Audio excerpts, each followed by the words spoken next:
আসসালামু আলাইকুম। আমার আজকের রেসিপিতে থাকছে আলু দিয়ে গরু মাংস ভুনা।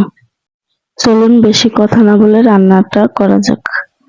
রান্না করার জন্য গরু মাংস নিয়েছি 2 কেজি, পেঁয়াজ দিয়ে দিলাম পরিমাণ মতো, আদা রসুন বাটা দিয়ে দিলাম 2 চামচ। এখন দিয়ে দেব কিছু গোটা মশলা আর তেজপাতা, দিয়ে দিলাম পরিমাণ মতো লবণ, হলুদ আর দিয়ে দেব লাল মরিচের গুঁড়া। এই তো এখন দিয়ে দিব মশলার গুঁড়া। এখন দিয়ে দিব তেল। তেল দিয়ে আমি মাংসটাকে খুব ভালো করে মেখে নিব। হাত দিয়ে অনেকক্ষণ মাখতে হবে যাতে মশলাটা মাংসের গায়ে লেগে যায়। ভালোভাবে মাখতে হবে, একটু সময় নিয়ে মাখাতে হবে। তারপরে এগুলোকে আমি প্রেসার কুকারে দিয়ে দেব। আজকে আমি প্রেসার কুকারে সিটি দিয়ে মাংস রান্না করব।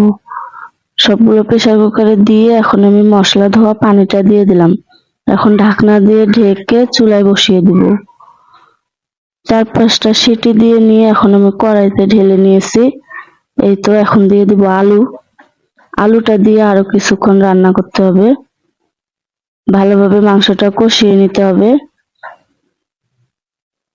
এই তো দেখতেই পারছেন আমি মাংসটাকে কষিয়ে নিয়েছি। এখন দিয়ে দিব 1 চামচ জিরার গুঁড়া। প্রথমে গরম মশলা দিয়েছিলাম, তাই এখন জিরার গুঁড়া দিয়ে দিলাম। এখন ভালোভাবে কষিয়ে নেব। দেখতেই পারছেন তরকারির কালারটা চেঞ্জ হয়ে এসেছে। এখন পানি দিয়ে দিব।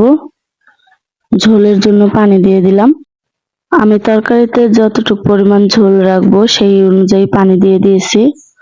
এখন একটু চারপাশটা নেড়ে মিশিয়ে নিব। তারপর আমি ঢাকনা দিয়ে ঢেকে রান্না করব কিছুক্ষণ। এই তো আমার তরকারিটা রান্না হয়ে গেছে। ভিডিওটি ভালো লাগলে লাইক, কমেন্ট, শেয়ার করে দিবেন। আল্লাহ হাফেজ।